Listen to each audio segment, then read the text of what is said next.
Hey everybody, so today I have something different, unusual, and actually first for my channel. As all you can see right now in front of you, I have a box of Sauconys, and this is part of their classic line.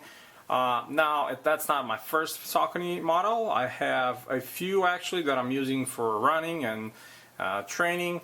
Most of you that are somewhat familiar with the brand probably know that Saucony caters a lot towards the runners since the beginning of their creation, basically.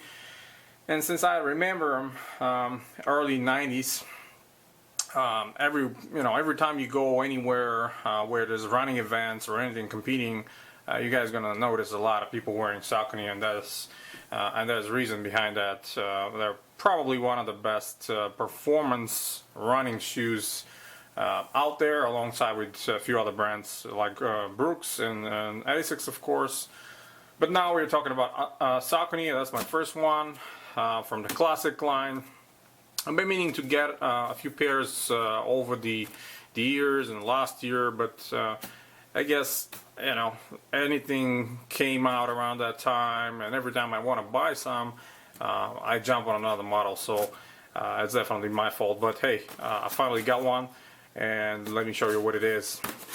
So typical Saucony classic box, and the label is on the other side. So here it is, Grid 9000, and the color black and orange. I don't know, COR, what are they referring to, but it's black and orange, and size 8.5. And 9000 is one of those models that I remember from the early 90s.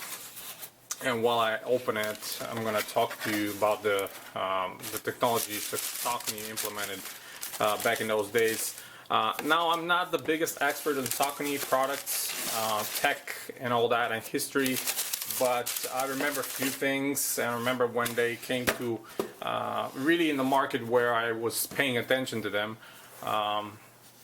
alongside with other brands, of course, growing up. But the most memorable thing that came from Saucony technology-wise in the early 90s, that was the grid system. So back in late 80s, early 90s, I consider the time where all the companies came up with basically they made their biggest inventions back in those days. When you start with Nike coming out with the visible Air Max in '87, and then we have Reebok introducing the pump system and the Hexalite and the Graphite. Converse had their React Juice. Adidas had that torsion system. Naturally, Saucony at that time came with the grid system. I believe 1991 was the first time that they first implemented that. And what the grid system is, and you kind of can peek through the window here in a hill. Now, one disclaimer: I'm not entirely sure, 100% sure, if they are using a real grid system in their new models.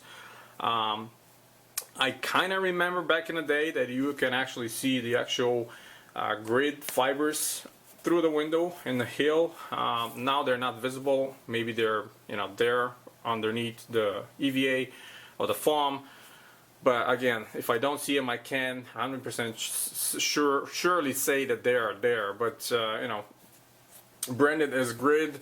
The grid system actually looked kind of like a, how can I explain it? Kind of like a tennis racket. If you look at tennis racket, the fibers, or a trampoline or a net, they were made out of high trail fibers that are kind of like going against each other. And that checkerboard style, like a net style, or best, like I describe it as a tennis racket. And they were embedded in the heel at the beginning and the midsole to kind of provide you this response of the shoe when you strike the ground with your heel. At the same time, provide more stability and not have your foot shift back and forward. For those of you that remember the early days of Nike, and back in the day when they were using the old gas, their air system was a lot more comfortable and kind of soft and mushy. So a lot of runners at that time, I remember, were complaining that didn't have enough stability, especially the models with visible air, where using the Saucony grid, the system was a lot more, at the same time, comfortable, cushiony, responsive, and safe and secure. At least that was the reason they picked up, and they kind of became popular because of that. I believe people like them, runners like them a lot.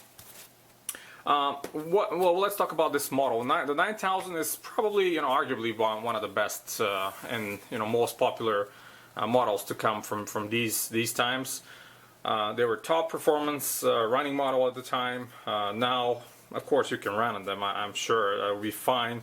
But they're more like catered towards the fashion and the retro and style and classic models. And these particular ones are the premium version. Saucony, I actually grabbed them straight from Saucony's side. On their side, they have the simple quote-unquote version, which is featuring just nylon and mesh upper, and this one is featuring some mesh, but majority is that nice pig suede, which is like absolutely amazing. If you've seen some of my old videos with some of the Reebok collaborations, especially the ones with Packer, they use similar pig suede, which is very soft, absolutely soft. You can see the grain of that suede, toe box, side panels, all that. Minus, the logo is synthetic leather and the mesh underneath, but all the other paneling is very nice. This strip is reflective. Also this one and the one towards the toe box. Not a huge fan of this lacing system with the lace lock, kind of like elastic bungees, but they're fine. If you're just going to wear them casually, that's going to be fine. One important and very interesting thing is, I guess it was popular at that time for some brands. As you can see, the inner liner extends towards the tongue, and it's not really a tongue, it's like a half booty, or cut off booty, if I may say so. Let me pull that paper out, because it's attached to the one side, as you can see here. It's going towards the inner liner, and on the other side is detached, so it's easier for you to put them on, but then when you lace them, you have this portion here that is attached. I guess I had some thoughts and engineering behind it. It's interesting to be exact for today's measurements. I kind of like that, actually. Provides some uniqueness to the whole thing. Let me try to pull the insole out and show it to you. Talk to you about the fit. They kind of fit a tiny bit bigger. I'm sure that I could have probably squeezed in size 8, especially if you're planning to wear them a lot.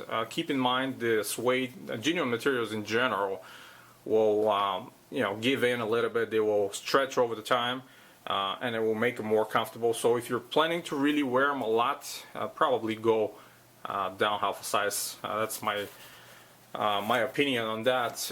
Insole is very interesting, and I like it a lot. They have this addition of more cushioning right here under your heel, which is kind of like an additional polyurethane patch. And to be honest, it's quite comfortable. The rest of the insole is nothing really to write home about. It's comfortable. It's a bit thinner, but at the same time at the heel, it's very comfortable and very solid cushion right there. Additionally to the grid, but again, like I said, I'm not 101% sure if the grid is really implemented, and I'm saying only that because Reebok says Hexalite. You can see Hexalite, but it's not really Hexalite. Same goes for Fila. They say it's Fila 2A, but there's no 2A there in the system. But regardless, they're still very comfortable. The EVA is very soft, as you can see. Putting them on your feet, they're absolutely comfortable. I love them. I love them a lot, actually. It's very comfortable, lower cut shoe. I think these color block, I was kind of wondering between, they have 3 versions, this black and orange, and black and blue, and black and green. I was really torn between the black and orange and black and blue. I'm probably gonna actually grab the black and blue as well because I like them a lot. But this black and orange is very contrasty, if I can use that word. Kind of pops a lot. It looks really nice, in my humble opinion. Goes pretty much with everything from your obligatory joggers to jeans to anything else. Probably shorts as well.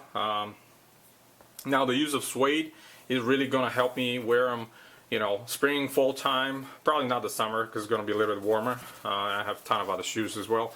But great fall time probably. You know, with this colorway, you can wear them with no problem.